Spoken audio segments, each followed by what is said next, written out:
por los teóricos racistas decimonónicos.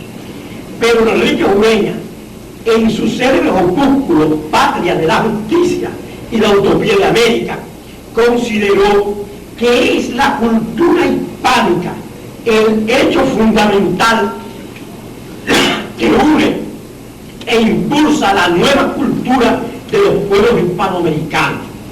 Es la cultura hispánica, mezcla del español, el indígena y el negro, la axial raíz del desarrollo de la actual y futura nación hispanoamericana. Pero yo diría la cultura universal.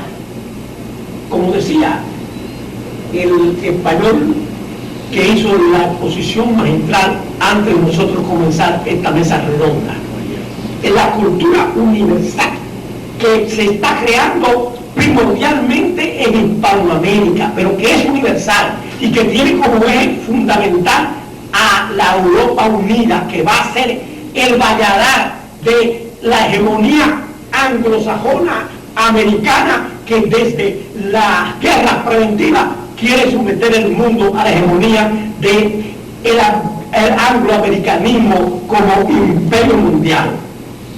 Esa cultura humanista que en una unión hará Europa e Hispanoamérica será la que enfrentará ese mefistofélico ingenuo que es las guerras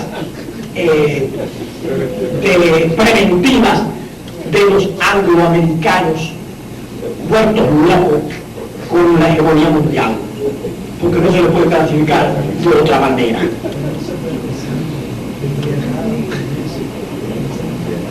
Es la cultura hispanoamericana, mezcla del español, el indígena y el negro, la axial raíz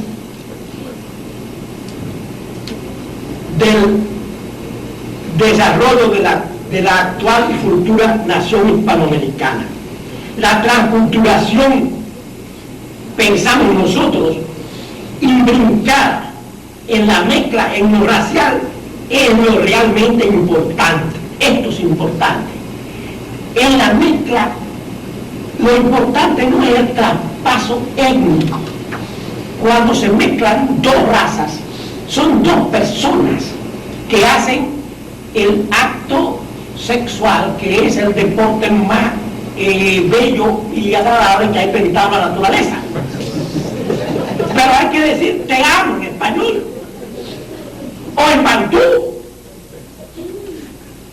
Es decir, que hay un traspaso de cultura en la hibridación, y ese traspaso de cultura es más importante que el traspaso genético que se produce.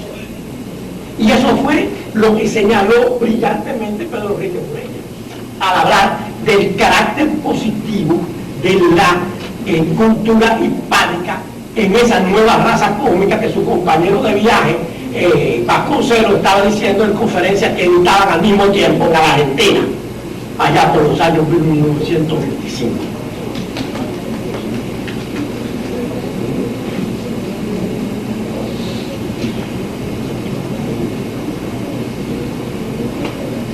Es la cultura hispanoamericana, mezcla del español, el indígena y el negro, la axial raíz del desarrollo de la actual y futura nación hispanoamericana.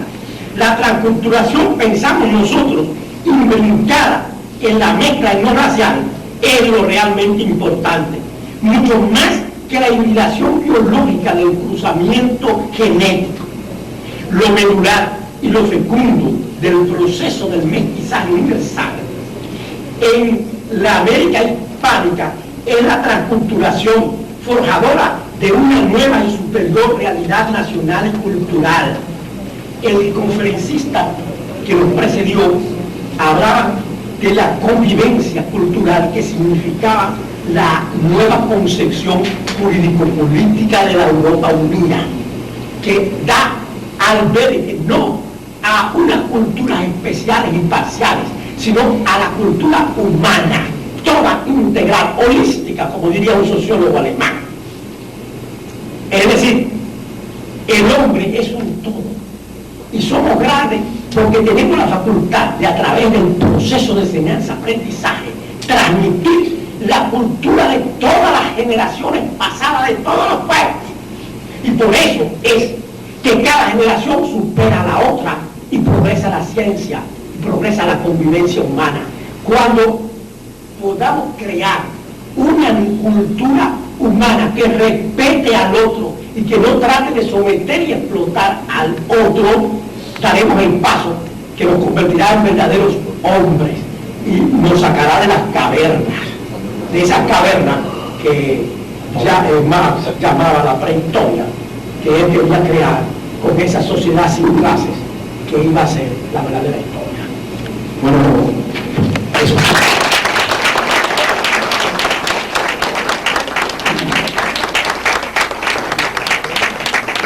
Escuchar las exposiciones, así que la persona que tenga pregunta, ¿verdad?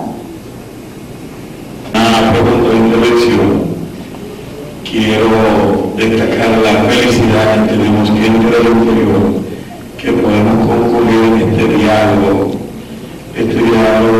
importante y de encontrarnos con el maestro Belino, la profesora Saiter, con quien ya nos hemos encontrado en diferentes oportunidades, la riqueza del profesor Rafael Miguel, que lo leo en la prensa, y del profesor Carlos Hernández, y el expositor anterior, Francisco Caballero, hizo un aporte interesantísimo.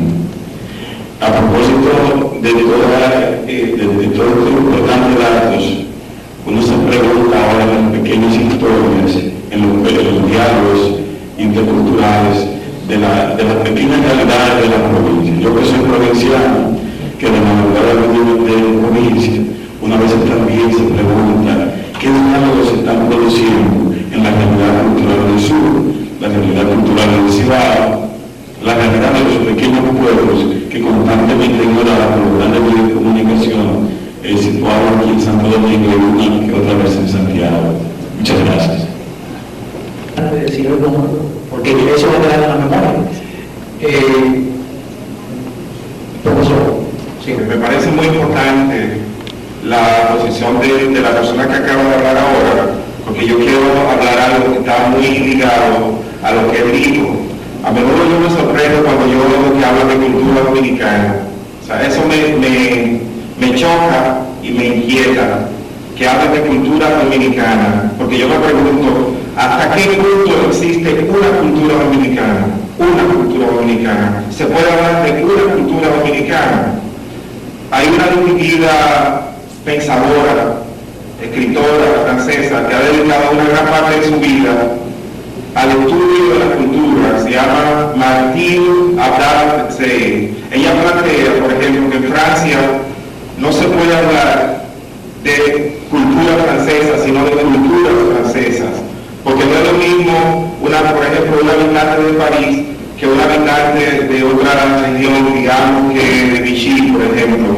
Yo podría extrapolar y hacer la misma pregunta aquí, hacer la misma comparación, es decir, una persona que viva, por ejemplo, en el sur y una persona que viva en el Cibao, por ejemplo, tienen todo un conjunto de diferencias en términos gastronómicos, en términos de música y sobre todo en el lenguaje, en la lengua, que no es lo mismo, sobre todo en la lengua, hay diferencias muy marcadas. Entonces me parece que es incorrecto, pienso yo, hablar de cultura dominicana, que se debería de hablar de culturas dominicanas.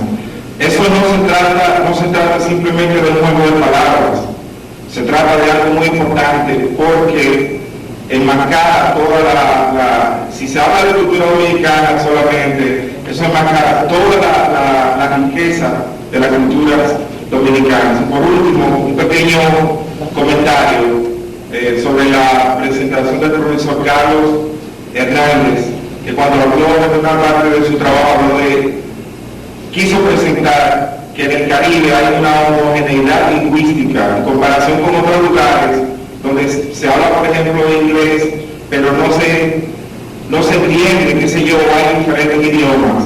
Presentar una determinada homogeneidad lingüística en el Caribe que se habla español. Y yo pienso que tal homogeneidad no existe, aunque se habla español. Muchas veces hay todo un conjunto de términos y de palabras que se utilizan en el Caribe, hablando en español, que son precisamente